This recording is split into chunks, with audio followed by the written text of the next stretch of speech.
Okay, everyone ready? Ah, there he is. Michaël Evenhuis. So nice to finally meet you. Well, thank you. Frankly, it's nice to be here. Well, great. Let's start off this interview with some simple questions. Can you tell us a bit about your life? Just briefly though, we have a lot to cover. Of course. Well, I was born and raised in Amsterdam, and I went to a high school in the same city, called University College Groningen. There I enjoyed all the standard subjects you'll find in a gymnasium, such as Latin, Greek, and all the standard subjects. Mm-hmm. On top of that, University Gymnasium had a special focus on film and film history. So I also had subjects like those and theater, which I very much enjoyed. But in the end, you didn't choose any of these subjects. Is it right? No, that's right. I did end up taking them for 3 years at least. But in the end, I chose for a double profile of physics and health and physics and techniques. It's with as an extra subject I chose history, because with that combination of profiles you can do any study in the Netherlands. I wanted to keep my options open.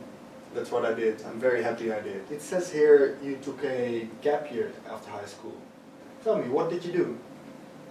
Yeah, that's correct. I thought about applying to the University College of Utrecht, but I thought this was a rare opportunity where you're not bound on a job or a university yet, when you're still free to explore the world and travel. And that you did. And that I did. So, what did you do during your gap year? Yeah, first I worked 3 jobs for 6 days a week for half a year. And with that money I had saved up, I went to Valencia for 3 months to follow a Spanish course. See, honestly, that was one of the best decisions of my life. I can imagine. What was so great about it? Well, I think living alone for the first time was really exciting, and also the international experience there. In my Spanish school I met people from all over the world, and I still have friends from Sweden, Germany and Belgium, with whom I still speak regularly. So, honestly, an amazing experience. I learned so much. Oh wow. What did you do with the rest of the year? Yeah, well, I still had half a year left, and with the money I had saved up, after I worked a bit more, I went to Cuba for 1 month, having only booked the first 3 nights. So yeah, I traveled through the country, and honestly, once again, one of the best decisions of my life. It was amazing.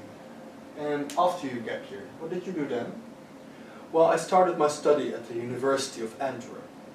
I always had a great interest in politics, and I still do actually. So I decided to study political sciences.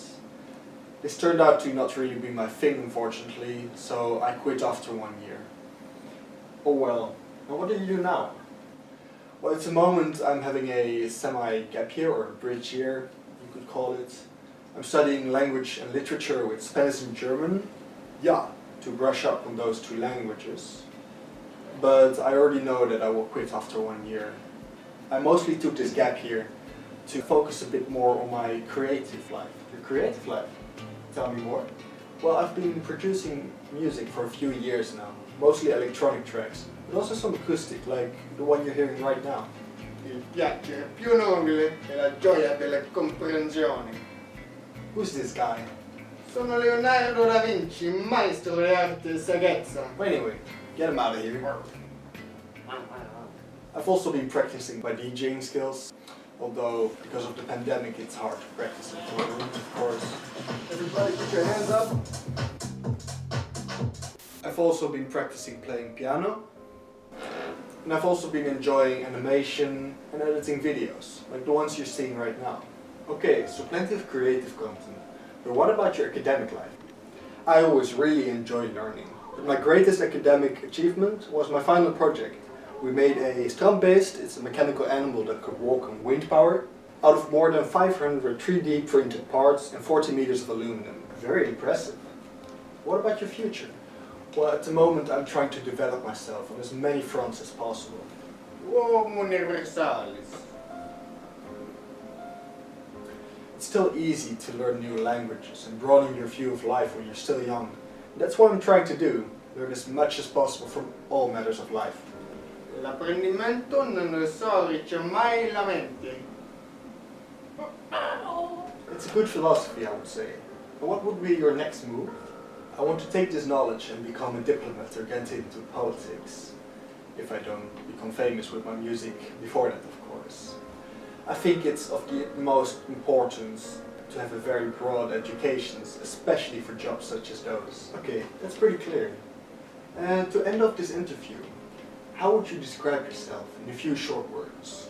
Well, in short, I'm a guy with lots of creative projects, lots of experiences abroad, someone with a hunger for knowledge.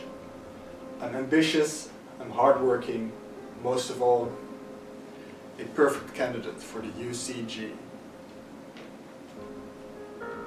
Thank you.